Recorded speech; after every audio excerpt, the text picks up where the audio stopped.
ಇದ್ರ ಜೊತೆ ಇದು ಒಂದು ಸ್ಟ್ರಪ್ ಕೂಡ ಇದೆ, ಸ್ಟ್ರ್ಯಾಪ್ ಐ ಡೋಂಟ್ ನೋ ಅಂತ ಹೇಳ್ತಾರೆ ಇದಕ್ಕೆ. ತಮ್ಮನೇಲಿ ಇದನ್ನೇ ಹಾಕ್ತೀನಿ, ಹೇಗೆ ಅನಿಸ್ತಾ ಇದೆ?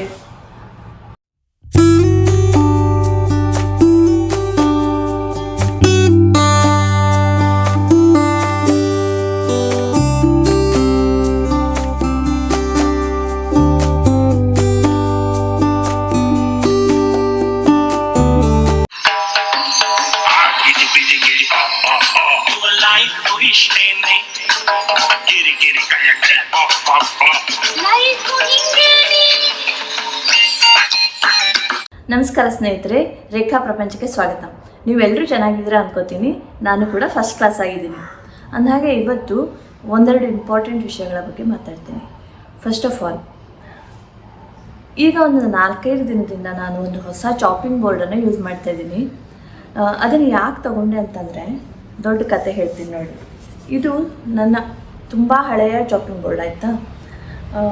ಸೊ ಇದು ಎಷ್ಟು ಮ್ಯಾನೇಜ್ ಮಾಡಿದ್ರೂ ಕೂಡ ಮಧ್ಯ ಕಪ್ಪು ಇದು ಕಲೆ ಆಗುತ್ತೆ. ಏನು ಮಾಡಿದರೂ ಕಲೆ ಆಗುತ್ತೆ. ಹೋಗಲಿ, ಕಲೆ ಆಯ್ತಲ್ಲ, ಇನ್ನೂ ನೀಟಾಗಿ ಮ್ಯಾನೇಜ್ ಮಾಡೋಣ ಅಂತ ಹೇಳ್ಬಿಟ್ಟು ಒಂದು ಹೊಸದು ತೊಗೊಂಡೆ. ಹೊಸದು ತೊಗೊಂಡು ನನ್ನ ಹತ್ರ ಸಾಧ್ಯವಾದಷ್ಟು ಮ್ಯಾನೇಜ್ ಮಾಡಿದೆ. Manage in the sense, wooden chopping ಬೋರ್ಡಲ್ಲಿ ಏನಾಗುತ್ತೆ ಅಂದರೆ ಯೂಸ್ ಮಾಡಿದ ತಕ್ಷಣ ತೊಳೆದಿಡ್ಬೇಕಾಗತ್ತೆ. ಓಕೆ, ಬಟ್ ನೀವು ಎಷ್ಟಂತ ತೊಳಿತೀರಾ? ಈಗ ಬದನೆಕಾಯಿ ಅಥವಾ ಬೀಟ್ರೂಟು ಕಟ್ ಮಾಡಿದಾಗ ನಾರ್ಮಲಿ ಅದು ಕಲೆ ಆಗೇ ಆಗುತ್ತೆ. ಅಟ್ಲೀಸ್ಟ್ ಒಗ್ಗರಣೆ ಹಾಕಿ ಬಂದು ತೊಳೆಯುವಷ್ಟು ಅದಕ್ಕೆ ಟೈಮ್ ಬೇಕಲ್ವಾ, ಅದಕ್ಕೂ ಮೊದಲಾಗಲ್ಲ. ಬಟ್ ಅಷ್ಟೊತ್ತಿಗೆ ಅದು ಕಲರ್ ಹಿಡ್ಕೊಂಡ್ಬಿಡತ್ತೆ. ಸೊ ಇದು ಹೊಸ ಚಾಪಿಂಗ್ ಬೋರ್ಡು. ಸೊ ಇದು ಕೂಡ ಆಲ್ರೆಡಿ ಕಪ್ ಆಗ್ತಾ ಇದೆ. ಇದ್ರ ಮೇಲೆಲ್ಲ ನೋಡಿ, ಇದು ಒಮ್ಮೆ ಕಪ್ಪಗೆ ಆಯ್ತಂದರೆ ಮತ್ತೆ ಏನು ಮಾಡಿದ್ರೂ ನಾರ್ಮಲ್ ಕಲರಿಗೆ ಬರೋದಿಲ್ಲ. So it is not good for health ಅಂತ ಹೇಳ್ತಾರೆ. ಅದಕ್ಕಾಗಿ ನಾನು ಸುಮಾರು ಯೋಚನೆ ಮಾಡ್ತಾ ಇದ್ದೆ. ಫೈನಲಿ ಒಂದು ಸ್ಟೀಲ್ ಚಾಪಿಂಗ್ ಬೋರ್ಡ್ ತೊಗೊಳ್ಳೋಣ ಅಂತ ತೊಗೊಂಡೆ. ಇದು ಆ ಚಾಪಿಂಗ್ ಬೋರ್ಡು. ಓಕೆ, ಈಗ ಒಂದು 5-6 ದಿನದಿಂದ ಯೂಸ್ ಮಾಡ್ತಾ ಇದ್ದೀನಿ ನಾನು. ಇದು ತುಂಬ ಚೆನ್ನಾಗಿದೆ, ತುಂಬ ಕಡಿಮೆ ಪ್ರೈಸ್ ಕೂಡ, and long lasting. Definitely steel ಅಲ್ವಾ, ಏನೂ ಆಗೋದಿಲ್ಲ. ಸೊ ನೀವೇನಾದರೂ ಈ ಥರದ ಚಾಪಿಂಗ್ ಬೋರ್ಡ್ ನೋಡ್ತಾ ಇದ್ದರೆ you can go for it. ಇದರ ಲಿಂಕನ್ನು ಡಿಸ್ಕ್ರಿಪ್ಷನ್ ಬಾಕ್ಸಲ್ಲಿ ಹಾಕಿರ್ತೀನಿ. ಬಟ್ ಇದ್ರದ್ದು ಕೂಡ 2 ಡಿಮೆರಿಟ್ಸ್ ಇದ್ದಾವೆ. ಒಂದು, ಫಸ್ಟ್ ಮೆರಿಟ್ ಏನಂದರೆ ಇದು ಆ ಥರ ಏನು ಬ್ಯಾಕ್ಟೀರಿಯಾ ಅಥವಾ ಫಂಗಸ್ ಏನು ಬರೋದಿಲ್ಲ, ಹಾಳಾಗೋದಿಲ್ಲ. ಸೊ ಹೆಲ್ತಿಗೆ ಏನೂ ಇದಿಲ್ಲ, ಹೆಲ್ತಿಗೆ ಒಳ್ಳೆಯದೇ ಇದನ್ನು ಯೂಸ್ ಮಾಡೋದು. ಪ್ರೈಸ್ ಆಲ್ಸೋ ಅಫೋರ್ಡೆಬಲ್, ತುಂಬ ಕಡಿಮೆ, ಅಂದರೆ ಲಾಂಗ್ ಲಾಸ್ಟಿಂಗ್ ಅಲ್ವಾ. ಇದರ ಪ್ರೈಸ್ ನೋಡಿದ್ರೆ ಅಂಡರ್ 400 ಇದೆ. ನೀವು ಚೆಕ್ ಮಾಡ್ಬೋದು ಲಿಂಕನ್ನು. ಬಟ್ 2 ಡಿಮೆರಿಟ್ಸ್ ಇದೆ. ಅದೇನೆಂದರೆ, ಫಸ್ಟಿಂದ ಏನಂದರೆ ಸ್ವಲ್ಪ ಈ ಸೈಡ್ಸ್ ಇದಾವಲ್ಲ, ಈ ಸೈಡ್ಸು, ಆಮೇಲೆ ಈ ಏರಿಯಾ ಇಲ್ಲಿ ಎಲ್ಲ ಸ್ವಲ್ಪ ಶಾರ್ಪ್ ಇದೆ. ಸೊ ನಾರ್ಮಲಿ ನಾವು ಲೇಡೀಸ್ ನೋಡಿಕೊಂಡೇ ಮಾಡ್ತೀವಿ. ಒಮ್ಮೆ ಇದು ಶಾರ್ಪ್ ಇದೆ ಅಂತ ಗೊತ್ತಿದ್ರೆ ನಾವು ತುಂಬ ಕೇರ್ಫುಲ್ಲಾಗೇ ಮಾಡ್ತೀವಿ. ಲೇಡೀಸ್ಗೆ ಏನು ಪ್ರಾಬ್ಲಮ್ ಆಗಲ್ಲ. ಬಟ್ ನಿಮ್ಮ ಮನೇಲಿ ಗಂಡಸರು ಯಾರಾದರೂ ಅಡುಗೆಯಲ್ಲಿ ಹೆಲ್ಪ್ ಮಾಡ್ತಾ ಇದ್ದರೆ ಸ್ವಲ್ಪ ಕೇರ್ಫುಲ್ಲಾಗಿರೋದಕ್ಕೆ ಹೇಳಬೇಕಾಗತ್ತೆ ಮೊದಲೇ. ಯಾಕೆಂದರೆ ಇದು ಸ್ವಲ್ಪ ಶಾರ್ಪ್ ಇದೆ. ಆಮೇಲೆ ತೊಳೆಯುವಾಗ ಕೂಡ ಟೈಮ್ ಅಂತ ಹಿಂಗೆ ಮಾಡಿದ್ರೆ ಬೆರಳು ಕಟ್ಟಾಗಿಬಿಡುತ್ತೆ. ಓಕೆ, ಸ್ವಲ್ಪ ಶಾರ್ಪ್ ಇದೆ. ಅದು ಡಿಮೆರಿಟ್. 2ನೇದು ಏನಂದರೆ, ಸ್ಟೀಲ್ ಮೇಲೆ ಇಟ್ಟು ಕಟ್ ಮಾಡಿದರೆ ಸದ್ದು ಬರುತ್ತೆ ಅಂತ ಹೇಳ್ತಾರೆ. ಸದ್ದು ಇಟ್ಸ್ ಓಕೆ, ನನಗಂತೂ ಅನಿಸುತ್ತೆ. ಈವನ್ ನಾವು ರೆಕಾರ್ಡಿಂಗ್ ಮಾಡುವಾಗ ಕೂಡ ನ್ಯಾಚುರಲಿ ಕಟ್ ಮಾಡೋ ಸದ್ದೆಲ್ಲ ಬಂದರೆ ಅದು ವಿಡಿಯೋ ಇನ್ನೂ ಅಟ್ರಾಕ್ಟಿವ್ ಆಗೇ ಇರುತ್ತೆ. ಅದರ್ವೈಸ್ ನಾರ್ಮಲ್ ಮನೆಯಲ್ಲಿ ಅಡುಗೆ ಮನೇಲಿ ಸದ್ದಾಗೇ ಆಗುತ್ತೆ. ಸೊ ಇದನ್ನು ನಾನು ಡಿಮೆರಿಟ್ ಅಂತ ಕನ್ಸಿಡರ್ ಮಾಡೋದಿಲ್ಲ. ಆ್ಯಕ್ಚುಯಲ್ ಡಿಮೆರಿಟ್ ಏನು ಹೇಳ್ತಾರಂದರೆ, ನಾವು ನೈಫಿಂದ ಕಟ್ ಮಾಡ್ತೀವಲ್ವ, ನಾರ್ಮಲಿ ಅದು ಕೂಡ ಸ್ಟೀಲ್ ಇರುತ್ತೆ. ಸ್ಟೀಲಿಂದ ಇದ್ರ ಮೇಲೆ ಕಟ್ ಮಾಡಿದಾಗ ನಮ್ಮ ನೈಫ್ ಏನಿದೆ ಅದು ಶಾರ್ಪ್ನೆಸ್ ಹೊರಟೋಗುತ್ತೆ, ಬಡ್ಡಾಗಿಬಿಡುತ್ತೆ, ಚಾಕು ಹರಿತಾ ಇರೋದಿಲ್ಲ ಅಂತ ಹೇಳ್ತಾರೆ. ಮೇ ಬಿ ಅದಿನ್ನೂ ನಾನು ಏನು ಎಕ್ಸ್ಪೀರಿಯೆನ್ಸ್ ಮಾಡಿಲ್ಲ. ಎನಿವೆ, ನಾವು ಪದೇ ಯೂಸ್ ಮಾಡ್ತಾ ಇದ್ದರೆ ಚಾಕು ಹರಿತಾ ಇರೋದು ಹೋಗುತ್ತೆ, ಬಡ್ಡಾಗುತ್ತೆ, ಶಾರ್ಪ್ನೆಸ್ ಹೊರಟೋಗುತ್ತೆ. ಬಟ್ ಅದಕ್ಕೆ ನನ್ನ ಹತ್ರ ಒಂದು ಸೊಲ್ಯೂಷನ್ ಇದೆ. ಅದೇನಂತ ತೋರಿಸ್ತೀನಿ ನೋಡಿ. ನನ್ನ ಹತ್ರ ಇರೋ ಮ್ಯಾಜಿಕ್ ಸೊಲ್ಯೂಷನ್ ಅಂದರೆ ಇದು ಯಾವುದೋ ಫ್ಲೈಯಿಂಗೋ ಕಂಪ್ನಿ ಅಂತೆ. ಲಾಂಗ್ ಬ್ಯಾಕ್, ಈಗ ಒಂದು 4 ವರ್ಷದಿಂದ ನಾನು ತೊಗೊಂಡಿದ್ದು. ತುಂಬ ಕಡಿಮೆ ಪ್ರೈಸ್ ಇದ್ರದ್ದು ಕೂಡ. ಬಟ್ ಎಲ್ಲ ಮನೆಯಲ್ಲಿ ಇರಬೇಕಾದಂಥದ್ದು. ಯಾಕೆ ಗೊತ್ತಾ, ನೈಫನ್ನು ಶಾರ್ಪ್ ಮಾಡೋದಕ್ಕೆ ಇದು ತುಂಬಾ ಸುಲಭ. ಹೀಗೆ ಇಟ್ಕೊಂಡ್ರೆ ಆಯಿತು. ಇಲ್ಲಿ ನೋಡಿ, ಇಲ್ಲಿಂದ ಹೀಗೆ ಒಂದೇ ಡೈರೆಕ್ಷನ್ನಲ್ಲಿ 5ರಿಂದ 6 ಬಾರಿ. ನಿಮ್ಮ ತುಂಬ ಬಡ್ಡಾಗಿಬಿಟ್ರೆ ಬೇಕಾದ್ರೆ ಜಾಸ್ತಿ ಮಾಡ್ಬೋದು. ಒಂದೇ ಡೈರೆಕ್ಷನ್ನಲ್ಲಿ ಹೀಗೆ ಎಳೆದ್ರೆ ಆಯಿತು. ಹಾಗೆ ಇಲ್ಲಿ ಇಲ್ಲಿ ಇಲ್ಲಿ ಈ ಸೈಡಿಂದ ಈ ಸೈಡು ಈ ಥರ ಬರಬೇಕು. ಅಂದರೆ ನಾನು ಒಂದು ನೈಫನ್ನು ಒಂದು 6 ಬಾರಿ ಮಾಡ್ತೀನಿ ಅಂತ ಇಟ್ಕೊಳ್ಳಿ. ಇಲ್ಲಿ 6, ಇಲ್ಲಿ 6, ಇಲ್ಲಿ 6 ಬಾರಿ ಒಂದೇ ಡೈರೆಕ್ಷನಲ್ಲಿ ಹೀಗೆ ಇಡೋದು, ಹೀಗೆ ಎಳೆಯೋದು. ಇಷ್ಟು ಮಾಡಿದರೆ ಆಯಿತು. ಚಾಕು ತುಂಬ ಹರಿತಾ ಆಗುತ್ತೆ. ಸೊ 5 ನಿಮಿಷದ ಕೆಲಸ. ನಿಮ್ಮ ಹತ್ರ ಒಂದು 4-5 ಚಾಕು ಇದ್ದರೆ ಒಂದು 5 ನಿಮಿಷದಲ್ಲಿ ಶಾರ್ಪ್ ಮಾಡ್ಕೊಂಡ್ಬಿಡ್ಬೋದು. ಸೊ ಇದರ ಲಿಂಕ್ ಕೂಡ ಹಾಕಿರ್ತೀನಿ, ಯಾರಿಗಾದರೂ ಬೇಕಾದರೆ ಚೆಕ್ ಮಾಡಿ. ಫೈನಲಿ ನಾನು ಹೇಳೋದೇನೆಂದರೆ, ಇದರಲ್ಲಿ ಮತ್ತೆ ಬೇರೆ ಬೇರೆ ಥರದ್ದು ಬರುತ್ತೆ. ಅಂದರೆ ಇದು ಕಟ್ ಮಾಡುವಾಗ ಆಚೆ ಈಚೆ ಆಗಬಾರ್ದು ಅಂತ ಇಲ್ಲಿ ಹೀಗೆ ನಮ್ಮ ಕಿಚನ್ನಿನ ಇದಿರುತ್ತಲ್ಲ ಸ್ಲ್ಯಾಬಿಗೆ ಅದು ಕೂರೋ ಥರ ಇದು ಒಂದು ಹೀಗೆ ಫೋಲ್ಡ್ ಆಗಿರೋದು ಬರುತ್ತೆ. ಬಟ್ ನಾನು ಅದಕ್ಕೆ ಯಾಕೆ ಹೋಗಲಿಲ್ಲ ಅಂದರೆ, ನನಗೆ ಕಿಚನ್ ಸ್ಲ್ಯಾಬ್ ಮೇಲೆ ಏನು ಇಡೋದಕ್ಕೆ ಜಾಗ ಇಲ್ಲ, ಮತ್ತು ಅದಕ್ಕೆ ಈ ಥರ ಇರಲಿಲ್ಲ. ಸೊ ಇದು ನಾನು ಯೂಶ್ವಲಿ ಒಂದು ಮೊಳೆಗೆ ಹೀಗೆ ಇಡ್ತೀನಿ. ಆದ್ದರಿಂದ ನಾನು ಆ ಥರದಕ್ಕೆ ಹೋಗಲಿಲ್ಲ. ಅಕಸ್ಮಾತ್ ನಿಮಗೆ ಆ ಥರದ್ದು ಬೇಕಿದ್ದರೆ ಅದರ ಲಿಂಕ್ ಕೂಡ ಹಾಕಿರ್ತೀನಿ ನೋಡಿ, ಅದು ಕೂಡ ಚೆನ್ನಾಗಿ ಬರುತ್ತೆ. ಸೊ ಇದು ಒಂದು ನನ್ನ ಲೇಟೆಸ್ಟ್ ಪರ್ಚೇಸಿನ ಅಪ್ಡೇಟು. ಅದ್ರ ಜೊತೆ ಇನ್ನೊಂದು ಇಂಪಾರ್ಟೆಂಟ್ ಇದೆ, ಹೇಳ್ತೀನಿ ನಾನು.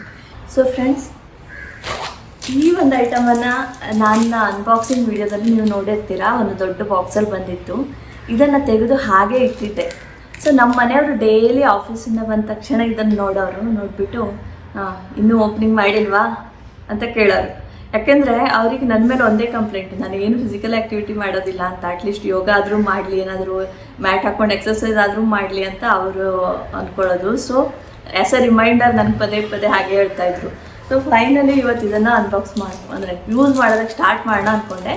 ಸೊ ನಿಮ್ಮ ಜೊತೆ ಕೂಡ ಶೇರ್ ಮಾಡ್ಕೊತಾ ಇದ್ದೀನಿ. ಏನು ಗೊತ್ತಾ, ಇಷ್ಟು ದಿನ ನನ್ನ ಹತ್ರ ಮ್ಯಾಟೇ ಇರಲಿಲ್ಲ ಅಂತ ಅಲ್ಲ, ಇದೊಂದು ಮ್ಯಾಟ್ ಇದೆ ನೋಡಿ, ಹಳೇದು. ಇದನ್ನು ತೊಗೊಂಡು ಏನಂದರೂ ಒಂದು 7-8 ವರ್ಷ ಆಗಿದೆ. ಯೂಸ್ ಮಾಡಿ ನನಗೆ ಗೊತ್ತಿಲ್ಲ ಇದು ವಾಷೇಬಲ್ ಹೌದೋ ಅಲ್ವೋ ಅಂತ. ಫಸ್ಟ್ ಆಫ್ ಆಲ್ ಇದನ್ನು ನಾನು ತೊಗೊಂಡಿದ್ದು ತುಂಬ 5-6 ವರ್ಷ, 6-7 ವರ್ಷ ಆಗಿರ್ಬೋದು. ಸೊ ಏನಂದರೆ ನಾನು ಅಂದ್ಕೊಂಡು ಕಲರ್ ಬರಲಿಲ್ಲ, ಇದು ಬೇರೆ ಕಲರ್ ಬಂತು. ಬಟ್ ಕಲರ್ ಏನು ಡಿಫ್ರೆನ್ಸ್ ಆಗಲ್ಲ, ನನಗೆ ಗೊತ್ತು. ಇದನ್ನು ನಾನು ಸಾಕಷ್ಟು ಯೂಸ್ ಕೂಡ ಮಾಡಿದ್ದೀನಿ. ಏನಂದರೆ ನಾನು ಒಂದು ಲೈಫ್ ಟೈಮು ಲೈವ್ ಎಕ್ಸಸೈಸ್ ಕ್ಲಾಸ್ಗೆ ಜಾಯ್ನ್ ಆಗಿದ್ದೀನಿ. ವಾರದಲ್ಲಿ 3 ದಿನ ಇರುತ್ತೆ, ಮಾರ್ನಿಂಗ್ 7 to 8. ಅದನ್ನು ನಾನು ಆಲ್ಮೋಸ್ಟ್ ರೆಗ್ಯುಲರ್ ಒಂದು ಕಾಲದಲ್ಲಿ ಮಾಡ್ತಾ ಇದ್ದೆ. ಓಕೆ, ಮತ್ತು ಬೆಳಿಗ್ಗೆ ಒಂದು ಯೋಗ ಕ್ಲಾಸ್ ಕೂಡ ಜಾಯ್ನ್ ಆಗಿದೆ. ಸೊ ಆ ಟೈಮಲ್ಲೆಲ್ಲ ಇದನ್ನು ಯೂಸ್ ಮಾಡಿದ್ದೀನಿ. ಇವನ್ ನನ್ನ ಮಗ ಕೂಡ ಕೆಲವು ಮನೆಯಲ್ಲೇ ಎಕ್ಸಸೈಸ್ ಮಾಡುವಾಗೆಲ್ಲ ಇದನ್ನು ಯೂಸ್ ಮಾಡ್ತಾನೆ. ಬಟ್ ಇದರ ಆಯುಷ್ಯ ಮುಗಿದಿದೆ, ಕಲರ್ ಎಲ್ಲ ಫೇಡ್ ಆಗಿದೆ. ಇದನ್ನು ನೋಡಿದರೆ ಯೂಸ್ ಮಾಡ್ಬೇಕು ಅನಿಸೋದಿಲ್ಲ. ಸೊ ಒಂದು ಹೊಸದನ್ನು ತೊಗೊಂಡೆ. ಜಸ್ಟ್ ಅದು ಕವರ್ ಓಪನ್ ಮಾಡಿಬಿಟ್ಟು ಮತ್ತೆ ಮಾತಾಡ್ತೀನಿ. ಸೊ ಫ್ರೆಂಡ್ಸ್, ಇದು ಫಿಟ್ನೆಸ್ ಮಂತ್ರದವ್ರದ್ದು. ಇದು ಏನು 6 millimeter ಥಿಕ್ನೆಸ್ದು. ಒಂದು ಸ್ವಲ್ಪ ಗೂಗಲ್ ಮಾಡಿದೆ, ರಿಸರ್ಚ್ ಮಾಡಿದೆ ಎಷ್ಟು ಥಿಕ್ನೆಸ್ದು ಬೇಕಾಗುತ್ತೆ ಅಂತ. So 6 millimeter thickness is okay ಅಂತ ತೋರಿಸಿದ್ರು.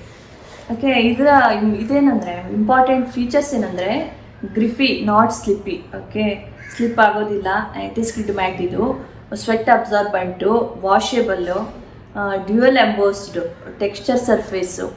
ಓಕೆ, ಲೈಟ್ ವೆಯ್ಟ್, ಹೌದು ತುಂಬ ಹಗುರ ಇದೆ ಇದಂತೂ ಹೌದು. Easy to carry. ಆಮೇಲೆ ಲಾರ್ಜ್ ಸೈಜು 2x6 ಸೈಜ್ ಇದೆ ಇದು. ಇದ್ರ ಜೊತೆ ಕ್ಯಾರಿ ಮಾಡೋದಕ್ಕೆ ಹೆಲ್ಪ್ ಆಗಲಿ ಅಂತ ಈ ಥರದ್ದು ಕೂಡ ಇದೆ. ಇದೇನು ಗೊತ್ತಾ, ಇಲ್ಲಿ ಒಂಥರ ಫೋಲ್ಡ್ ಆಗಿದೆ. ಇಲ್ಲಿ ಹೀಗೆ ಮಾಡ್ಕೊಂಡ್ರೆ ಆಯಿತು. ಆಮೇಲೆ ಮ್ಯಾಟನ್ನು ಫೋಲ್ಡ್ ಮಾಡಿದ ಮೇಲೆ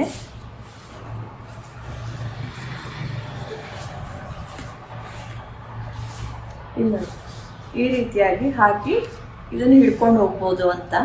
ಬಟ್ ಎನಿವೇಸ್ ನಾನೇನು ಹೊರಗಡೆ ಇದನ್ನು ಕ್ಯಾರಿ ಮಾಡೋದಿಲ್ಲ, ಮನೆಯಲ್ಲೇ ತಮ್ಮನೇಲಿ ಇದನ್ನೇ ಹಾಕ್ತೀನಿ. ಹೇಗೆ ಅನಿಸ್ತಾ ಇದೆ? ಒಂದಿಷ್ಟು ಹುಡುಗಾಟ ಮಾಡೋದು ಮಜಾ ಬರುತ್ತೆ. ಒಬ್ಬಳೇ ಇರ್ತೀನಲ್ಲ ಇಲ್ಲಿ, ಯಾರ ಹತ್ರನೂ ಮಾತಾಡಲ್ಲ, ಎಲ್ಲ ಅವ್ರವ್ರ ಕೆಲಸಕ್ಕೆ ಹೋಗಿರ್ತಾರೆ. ಬೈ ನೇಚರ್ ನಾನು ಕಡಿಮೆ ಮಾತಾಡ್ತೀನಿ.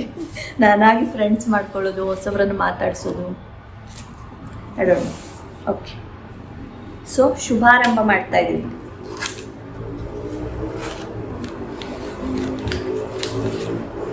ಎಸ್,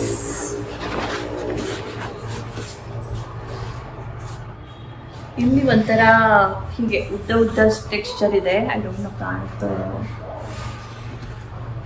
ಇಲ್ಲಿ ಬೇರೆ ಥರ ಇದೆ, ಡೈಮಂಡ್ ಶೇಪ್ ಥರ ಇದೆ. ನೋಡೋದಕ್ಕಂತೂ ಚೆನ್ನಾಗಿದೆ. ಅದರಷ್ಟು ಸಾಫ್ಟ್ ಇಲ್ಲ, ಸ್ವಲ್ಪ ಗಟ್ಟಿ ಇದೆ ಇದು. ಮೇ ಬಿ ಯೂಸ್ ಮಾಡ್ತಾ ಸ್ವಲ್ಪ ಸಾಫ್ಟ್ ಆಗುತ್ತೋ ಗೊತ್ತಿಲ್ಲ. ಎಸ್, ಇನ್ನು ಶುರು ಮಾಡಬೇಕು ಯೋಗ ಎಕ್ಸಸೈಸ್ ಎಲ್ಲನೂ. ಐ ಡೋಂಟ್ ನೋ, ಪ್ರತಿ ವಿಡಿಯೋದಲ್ಲಿ ನಾನು ಹೀಗೆ ಹೇಳ್ತೀನಿ ಏನೋ ಇನ್ನು ಶುರು ಮಾಡಬೇಕು ಅಥವಾ ಇವತ್ತು ಹೋಗಿದ್ದೀನಿ ಅಂತ ಹೇಳ್ತೀನಿ, ಬಟ್ ಕನ್ಸಿಸ್ಟೆನ್ಸಿ ಇಲ್ಲ. And that's the major drawback. ಇವತ್ತಿನ ವಿಡಿಯೋದಲ್ಲಿ ಇಷ್ಟೇ ಫ್ರೆಂಡ್ಸ್. ಮತ್ತೆ ಸಿಗ್ತೀನಿ ಹೊಸ ವಿಡಿಯೋದೊಂದಿಗೆ. Until then take care, bye bye. Video ಇಷ್ಟ ಆದರೆ ದಯವಿಟ್ಟು ವಿಡಿಯೋನ ಲೈಕ್ ಮಾಡಿ, ಶೇರ್ ಮಾಡಿ ಹಾಗೂ ಚಾನಲ್ನ ಇನ್ನು ಸಬ್ಸ್ಕ್ರೈಬ್ ಮಾಡ್ಕೊಂಡಿಲ್ಲ ಅಂದರೆ ದಯವಿಟ್ಟು ಸಬ್ಸ್ಕ್ರೈಬ್ ಮಾಡ್ಕೊಳ್ಳಿ. ಬಾಯ್ ಬಾಯ್.